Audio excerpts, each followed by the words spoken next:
welcome to the Alpha Youth Aftershow. My name is Charlie and I'm joined by these two incredible people.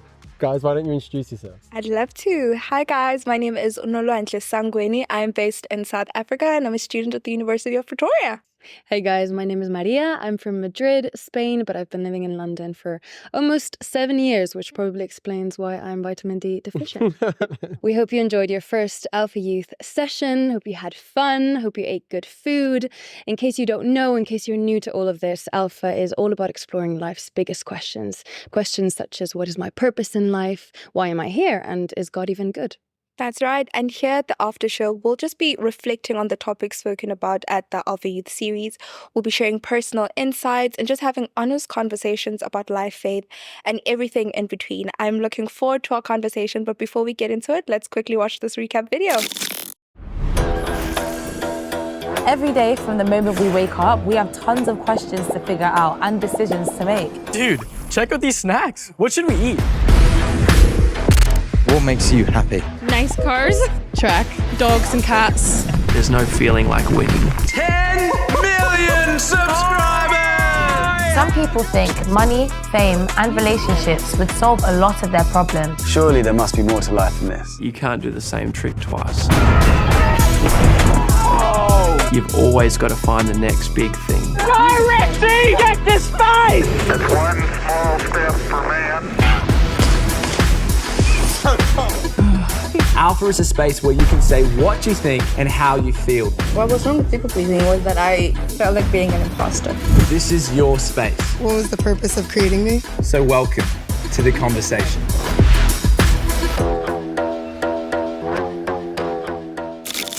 So guys, what did you think about this video?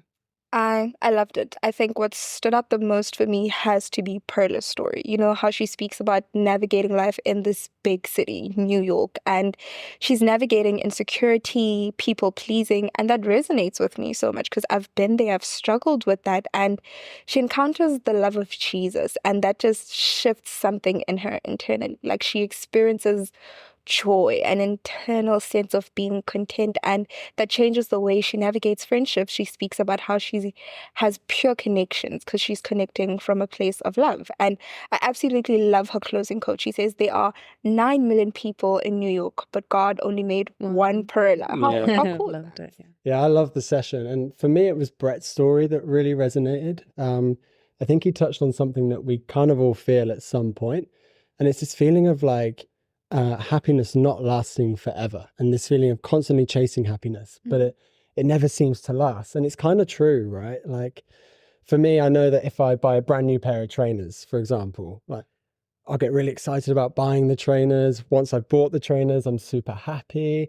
I'm excited to show my friends. It makes me feel good. And then after I've been wearing them for a while, I'm like, I don't have that same level of happiness about these trainers. Or if I go to a theme park and I'm like with all my friends, we eat great food, we go on all these fun rides, and I just, at the end of the day, I'm just feeling so happy. And I've just had such a good day. But then a few days later, it has no impact on my happiness. And I loved what Brett said when he was talking about this. And he kind of said that God loves me unconditionally. Even when I feel down, even when I feel rejected, even when a video doesn't perform well, I know that God loves me unconditionally. And I guess for me, like Perla's story and Brett's story are almost suggesting this idea that having a faith in God and living a full life are somehow connected. Yeah, that's such a great point, Charlie. But I think it's also worth mentioning that, you know, some young people might be hearing these stories, listening to these conversations and thinking, wait, hold on, it's, you know, it's great for you guys to believe this stuff. It's not really for me. And are we really suggesting that, you know, faith in God connects to living a full life? And that's a completely valid point of view. There's a really interesting quote by an author called C.S. Lewis, which you might know for being the author of Chronicles of Narnia. Charlie loves him.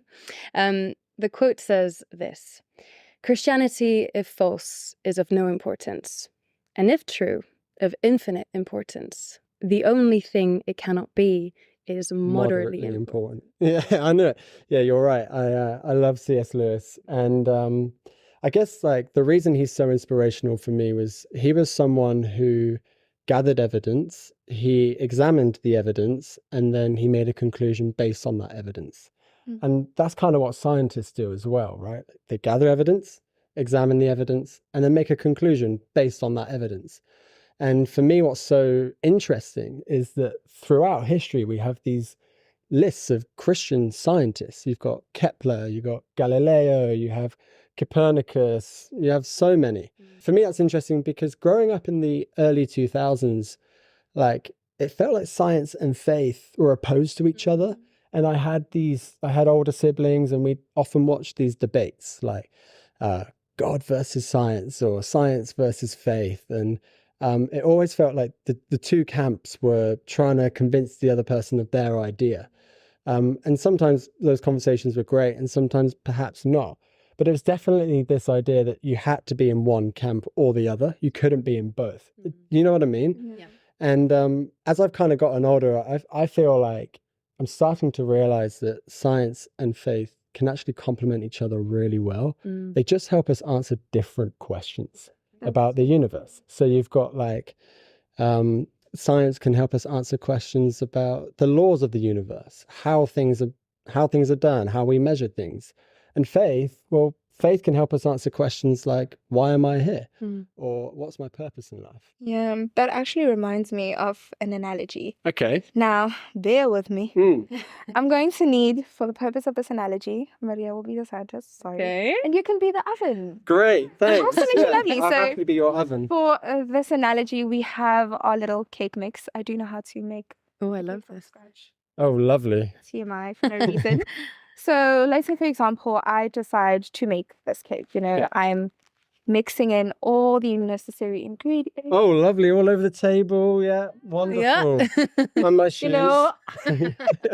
I mix it in and I'm putting everything that needs to go in here. I put in cracking the eggs. everything that's needed to make a cake. And I put it in the oven. Oh, yeah. On the oven. View the oven. Go about my day and ding, ding, ding. 30 minutes later. Wow. And I take it to my friend Maria. She's the scientist. So I ask her to examine it.